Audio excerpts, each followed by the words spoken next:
Hej och välkomna till en till dag med partikelverb. Idag ska jag ta ett verb som faktiskt har otroligt många betydelser. Om man tittar i stora synonymordboken så har den 27 olika betydelser. 27! Ja, vilket verb är det jag ska ta upp idag? Jo, sätta. Sätta är grundverbet. Det är så här. Att sätta i infinitiv. Jag sätter i nutid, presens. Jag satte. Preteritum, dåtid. Jag har satt. Perfekt. Jag hade satt. Plusquamperfekt. Jag ska sätta. Futurum, framtid. Jag skulle sätta. Konditionalis. Sätt. Imperativ. I slutet av filmen har jag lagt in bilder med alla betydelser och synonymer. Så om du vill repetera så hittar du alla bilder vid den här tiden på filmen. Då börjar jag med själva ordet sätta, utan partiklar. Sätta. Synonymer till sätta är placera, ställa, lägga. Göra plats för. Kan du sätta den där blomman i fönstret? Jag undrar var jag ska sätta den här tavlan. Sätta kan även betyda att man planterar. Jag ska sätta potatis på åkern. En annan betydelse är så, att man sår frön. Jag bor i Norrland och här är det vanligt att man sätter skog. Att man sätter plant. Om man har huggit ner en massa skog så sätter man plant. Flera tusen. Sätta kan också betyda att man slår vad. Jag sätter 100 kronor på den här hästen. Om man gör sätta reflexivt, sätta sig, då betyder det att man sätter sig på en stol.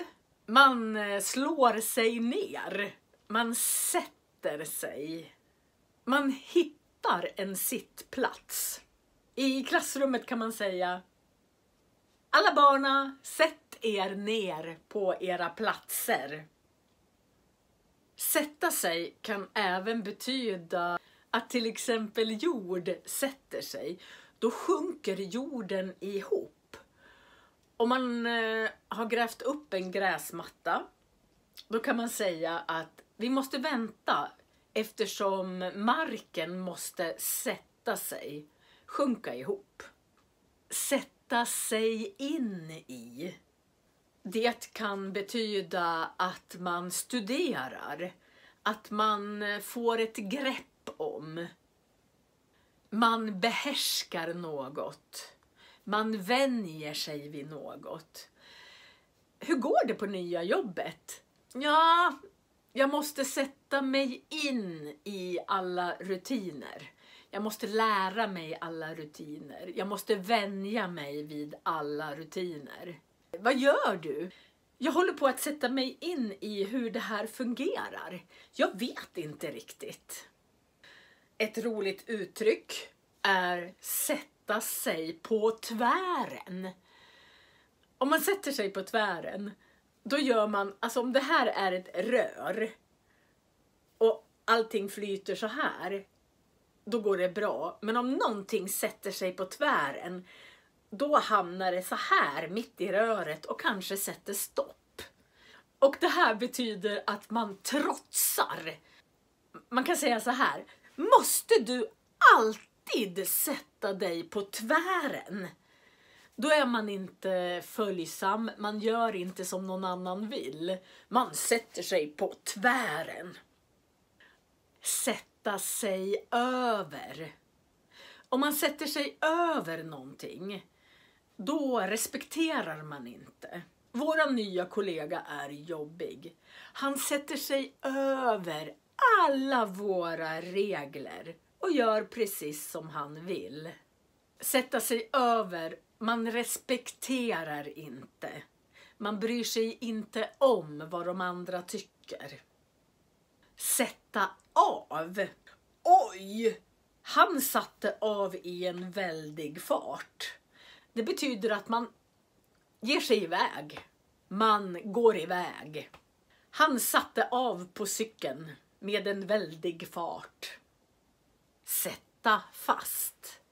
Om man sätter fast någon så anger man någon. Man sätter dit någon.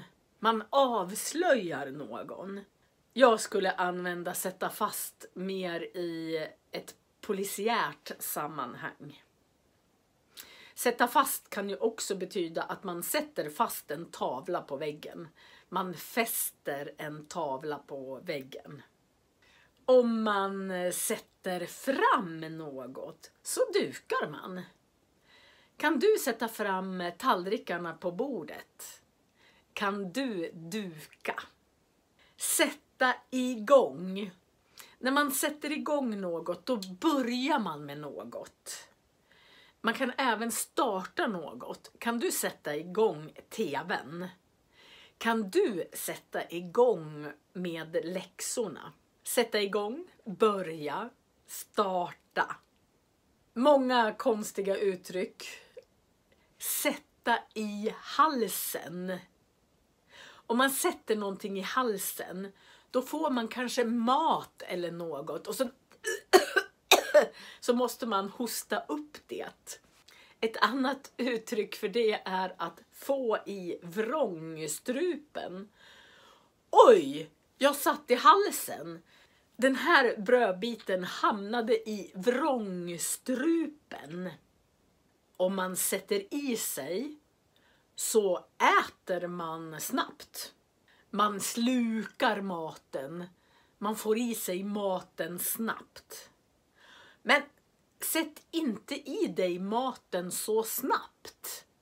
Njut av maten. Sätta ned. Sätta ned, då minskar man på saker. Men sätt ned kraven på dig själv. Minska kraven på dig själv. Många uttryck. Sätta någon på det hala. Om man sätter någon på det hala så ger man dem problem. Man sätter dem i knipa. Man gör så att någon hamnar i en besvärlig situation. Chefen satte mig verkligen på det hala. Han gav mig en uppgift som var väldigt svår. Man kan sätta någon på plats. Om man sätter någon på plats så säger man åt dem på skarpen. Nej, så där får du inte göra. Jag kan sätta mina elever på plats genom att säga åt dem med lite strängare röst. Sätta upp. Man kan sätta upp en pjäs. Man kan sätta upp en bokhylla. Man kan sätta upp panel på huset. Man kan sätta upp en växt som har ramlat ner. Sätt upp den där växten. Det här var väldigt många betydelser. Jag gör så här den här gången att nu kommer några bilder med alla de här orden och synonymer till orden. Då kan du pausa och titta på orden lite mera. Jag säger orden också, så säg gärna efter. Sätta, placera, ställa, lägga, ge en plats, göra plats för. Fästa, montera, ordna, arrangera, plantera, så, odla, stoppa i jorden, gräva ner, satsa, slå vad om, sätta sig, slå sig ned, ta plats, hitta en sittplats, sjunka ihop, stelna, sätta sig in i, studera, få grepp om, lära sig behärska, vänja sig vid, sätta sig på tvären, sätta sig emot, trotsa, vara motsträvig, inte vilja,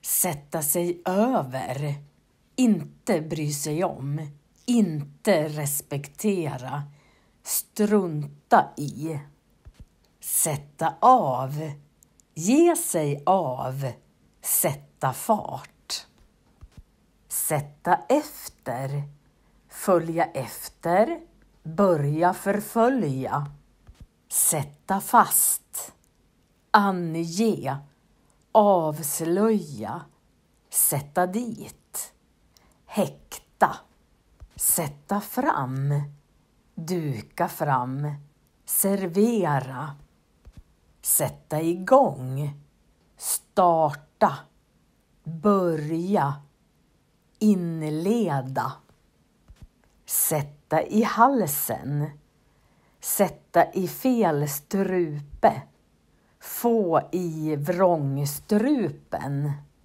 sätta i sig, sluka, äta glupskt, äta snabbt, sätta ned, minska, sänka, sätta någon på det att hala, sätta någon i knipa eller i en besvärlig situation, sätta upp, resa upp, montera, rigga upp, iscensätta.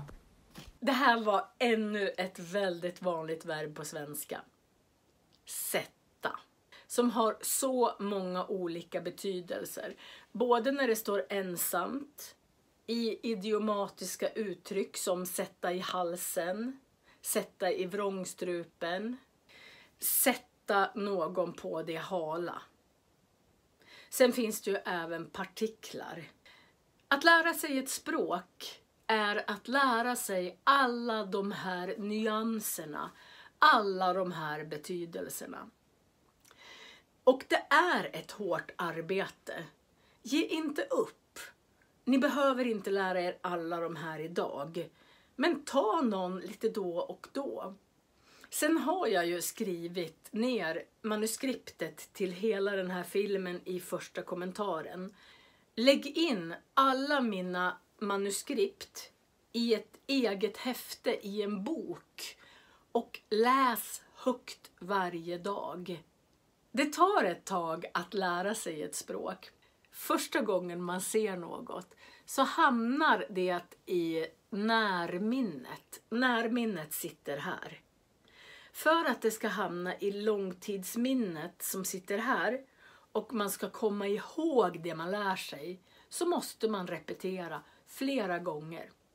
Det kan vara bra när du har sett en film att du läser texten några gånger till. Sen tittar du på filmen igen.